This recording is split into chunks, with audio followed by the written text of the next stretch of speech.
अस्सलाम वालेकुम नाज़रीन, प्रोग्राम गपशप आज आपको बताएंगे कि ईस्ट यूरोप के एक मुल्क से हमें ये वाक़या मिला है।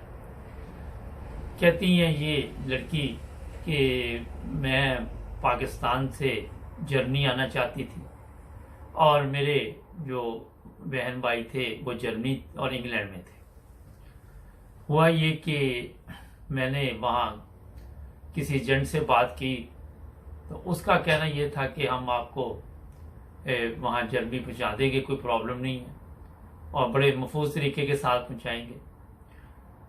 और इस तरह उनके साथ बातचीत तय हो गई, कुछ पैसे भी दे दिए गए और फिर एक दिन उन्होंने बताया कि आप तैयार रहें तो आपको हम लेने आ जाएंगे। इसके साथ ये मैं बता दूं कि बात हुई थी कि बाई एयर हमें लेके जाया जाएगा और फिर वहाँ से हमें बाई रोड ईरान लेके आए। और मैं हैरान थी तो वो रास्ते में यही कहा गया कि आपको ईरान से हम आगे भिजवाएंगे बाई एयर। मगर ईरान में आके तो बहुत ही परेशानी का सामना करना पड़ा। वहीं पे मुझे भी रखा गया और भी लड़कियां थी जहाँ पे मर्द भी रह रहे थे और काफ़ी मुश्किल से हम वहाँ बगैर कोई पर्दा नहीं, कोई चीज़ नहीं, उन लड़कों के साथ है। जिस तकलीफ से हम गुजर रहे थे वो मैं ही जानती हूँ। किस तरह मैंने अपनी इज्जत को महफूज किया, किस तरह मैं उनसे बचती रही, क्योंकि वो एक से एक जो बड़े थे बेड़िए थे। मगर मुसीबत ये थी कि परेशान थे सब लोग। मगर उसके बावजूद इसका कहना है कि एक ही वॉशरूम था। शुक्र है कि कमरे दो थे वहाँ पे, एक में लड़कियाँ थी, एक में लड़के थे। और फिर हमें कहा गया कि आप यहाँ से बाई एयर जाएंगी, लेकिन कुछ दिनों के बाद फिर यही पता चला नहीं, हमें तुर्की बाई रोड लेके जाया जाएगा। और मेरे घर वालों को मैंने इतला भी दी कि ये हमारे साथ मसला बन गया। अब घर वाले क्या करें, किसके पास जाएं, क्योंकि वो बंदे तो खुद साथ आ रहे थे। और इस तरह फिर हमें बाई रोड कुछ दिनों के बाद तुर्की लेके आया वो बंदा, और मुख्तलिफ लोगों से मिलते रहे। ये लोग जो थे, इतना शुक्र है कि थोड़ा बहुत इन लोगों के दिल में ख़वातीन का एहतराम था। ये जो एजेंट था जिसकी वजह से हम महफूज थी। मगर जो 7 लोग थे उनकी नज़रें जो थी इतनी गंदी थी कि मैं आपको बता नहीं सकती। वहां से जनाब इसका कहना ये है कि फिर कुछ दिन हमें वहीं तुर्की में किसी जगह पे ठहरा दिया गया। और सिर्फ कई दफ़ा तो ऐसा हुआ कि ईरान में भी और तुर्की में भी सिर्फ पानी और ब्रेड हमें दिया गया। वो लंबी लंबी ब्रेड थी जो तुर्की वाले लोग खाते हैं, ये बता रही है, जिसको जर्मनी वाले भी और इंग्लैंड वाले भी जानते हैं, रोड जो ब्रेड, तो वो और पानी के साथ हमें दी जाती रही और हम उसी पे गुजारा करते रहे। फिर क्या हुआ कि वहाँ कभी ये कि तैयार हो जाए, कभी आज निकलेंगे कल निकलेंगे, यही चलता रहा। और ऐसी ही खवातीन भी हमारे साथ थी जिनके बच्चे साथ थे और वो बच्चों के साथ वहाँ से निकल पड़ी। और अब काफ़ी टेंशन बनी हुई थी, कभी बच्चों के खाने का मसला, कभी दूध का मसला, कभी कुछ कभी कुछ। फिर उस एजेंट ने मेरे घरवालों को फ़ोन किया कि हमें और पैसों की ज़रूरत है, हमें पैसे दे, तब आपकी बेटी तुर्की से आगे जाएगी, वरना और मसाइल पैदा हो जाएंगे। फिर वालदा के पास जो जेवर था वो बेच दिया गया, फरोख्त कर दिया गया। और फिर एजेंट को पैसे जो पाकिस्तान में बंदा था उसको दिए गए। साथ ये भी धमकी दी गई कि अगर आपने पुलिस को बताया किसी ने तो वो आपके लिए भी उसका अंजाम अच्छा नहीं होगा। ब्लैकमेल भी करते रहे। जिस तरह तुर्की में सबको पता है क्या हालात है, वहाँ पे ऐसे ऐसे बंदे भी उन्होंने अगवा कर लिए थे, वे पैसे लेके छोड़ दिए, या पुलिस ने भी। तो ये बड़ा हालात चल रहे थे।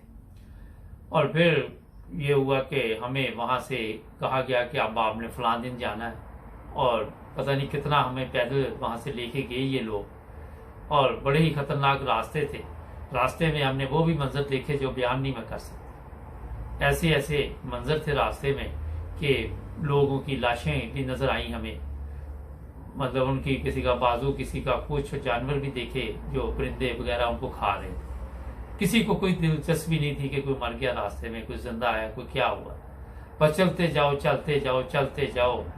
और ये हालात इतने ख़तरनाक थे कि मेरी हिम्मत जवाब दे गई, और मैं बड़ी रो रो के दुआएं करूं, नमाजें पढ़ूं, सब कुछ करूं, मगर कभी पानी की कमी, कभी कोई मसला। तो ये तकलीफ दे दिन थे जो मेरी ज़िंदगी में शुरू हुए। मुझे पता नहीं था कि आगे जाके और भी तकलीफ है।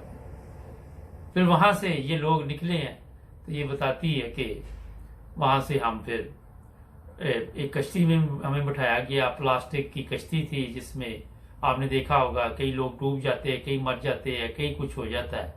तो इस तरह वहाँ से हमें यूनान लेके आया गया, और यूनान आके फिर हमें एक घर में रख दिया गया और कहा गया कि अब इधर रहें अभी आप। और मेरे वालिदैन को फिर फ़ोन किया गया कि और पैसों की ज़रूरत है, क्योंकि आपकी लड़की जो है वह मंजिल की तरफ पहुँच रही है। तो इस तरह ये मेरे से नहीं, सारे जितने लोग थे उनके घर वालों को ये लोग फ़ोन करवाते थे, उन्हीं से फ़ोन करवाते थे कि हमारी ज़िंदगी मुश्किल में है, निकालो यहाँ से। 5 मरले का प्लाट था वालिद ने लिया हुआ, वालदा ने वो बेच दिया गया, और फिर वो एजेंट को पैसे दिए गए। और फिर मुझे इस यूरोप के रास्ते से जब लेके हमें आने लगे तो हमें वहाँ छोड़ के ये लोग भाग गए, और हम लोग वहाँ पे चेक हो गए। फिर मुझे ये बता रही है कि हंगरी में जेल में डाल दिया गया, और वहाँ पे 6 माह तक जेल में पड़ी रही है। और फिर वहाँ जो सलूक जेल में होता था, कहती मैं बता भी नहीं सकती। ना खाना वहाँ मिलता था, जो वॉशरूम था उसकी हालत इतनी ख़राब थी कि मैं समझ रही थी कि अब मेरी ज़िंदगी जो है ख़त्म हो जाएगी यहाँ पे, और मैं शायद जिंदा ना बच सकूँ। वहाँ 6 माह तक जेल वो इसलिए हमें हुई कि हम गैर कानूनी बॉर्डर क्रॉस कर रहे थे। अदालत ने कहा कि इतनी देर तक आपको जेल में रहना पड़ेगा। और यूं 6 माह बाद मुझे वहाँ से रिहाई मिली। फिर हम एक ईस्ट यूरोप के और मुल्क में गए। मैं इसलिए नाम नहीं ले रहा कि वो लोग सामने आना नहीं चाहते, और हमें इसी तरह मैसेज जो आया वो मैं बता रहा हूँ। तो वो अपना फिर जब वो वहाँ से दूसरे मुल्क किसी और में गए, वहाँ भी पुलिस ने चेक किया, फिर वहाँ की जेल में भी डाल दिया गया, और वहाँ भी 4 माह तक ये लड़की जेल में रही। और बड़ी हिम्मत करके किसी तरह फिर वहाँ से जान छूटी, और कहती कि ना वहाँ पे कोई ऐसे इंतजाम थे कि हम अपनी सेहत खारिज, कई लोगों को प्रॉब्लम शुरू होगी, कई औरतों को ये मसला बन गया, किसी को कुछ हो गया, किसी को कुछ हो गया, और ये सिलसिला चलता रहा, और ख़त्म ना होने वाले दिन आगे बढ़ते रहे। फिर ऐसे जनाब करते करते करते बड़ी लंबी दास्तान है, मैं पूरी सुनाऊंगा आपको तो ये तो 2 दिन लग जाएंगे। इसमें से मैं मुख्तसर लेता होता हूँ ताकि थोड़े टाइम में ये मुकम्मल कर ली जाए। कि मुझे फिर एक ईस्ट यूरोप के मुल्क में पहुँचा दिया गया, और वहाँ पे मुझे फिर ये सियासी पनाह का मैंने केस वहाँ पे करवाया। फिर किसी ने कहा इस यूरोप से आप बाहर निकल के जर्मनी की तरफ चले। कहती कि फिर बदकिस्मती के पकड़े गए, फिर हमें जेल में डाल दिया गया, और फिर तकरीबन 5.5 माह फिर जेल में हम लोग रहे। और वहाँ वही हालात थे जितने ईस्ट यूरोप के ममालिक है, जेलों में जो हालात है। जो लोग इस वक्त मेरा प्रोग्राम सुन रहे हैं, ये ज़रा बताएं इनको कि कैसे कैसे हालात है वहाँ पे। तो इस तरह बताने का मकसद ये है कि दर्दनाक दास्तान थी। मैं ज़्यादा इस पर आपको वो बातें नहीं बताऊँ, उनको पता चल गया कि मैं किस मुल्क से आई हूँ, और फिर एक नया मसला बन गया। इस तरह बड़ी तकलीफ़ के दिन जो है वो गुजारेंगे मैंने। आजकल मैं जर्मनी में हूँ, वहाँ पे काफ़ी मुश्किल में हूँ। अभी तक मुझे समझ नहीं आ रही कि मैंने क्या करना है। ये मुझे वापस भेजेंगे ईस्ट यूरोप के उस मुल्क में, या मुझे यहाँ रख लेंगे। तो ये वक्त पे फैसला देखेंगे क्या बनता है। तो ये पूरा जो सिलसिला चला, कोई 4 साल की खज्जल खराबी लिखी हुई है इसमें ना, कि इतनी खज्जल खराबी हुई, कहीं कहीं कुछ हुआ, कहीं कुछ हुआ। और ये कुछ चीज़ें उसने बता दी है, कुछ शायद उसने नहीं बताना चाहिए, नहीं बताई। मगर मैं आपको ये बता देता हूँ कि जो लोग इस तरह गलत रास्ते पे चलते हैं और एजेंटों के ज़रिए आ रहे हैं पाकिस्तान से, और ख़ासकर नौजवान लड़कियाँ, लड़के, लड़कियों का बड़ा इशू है, तो बड़ी एहतियात करें, किसी मुसीबत में ना आप भी किसी के चक्कर में आ जाए। वो जो कहते हैं एजेंट वो करते नहीं हैं। तो ये प्रोग्राम आज इसलिए मैं आपके लिए लेके आया कि कोई सबक आपको मिल जाए। जुड़े रहे 9 बजे टीवी इंटरनेशनल के साथ। कल फिर मिलेंगे नए प्रोग्राम में। अपना ख्याल रखें। अल्लाह हाफ़िज़।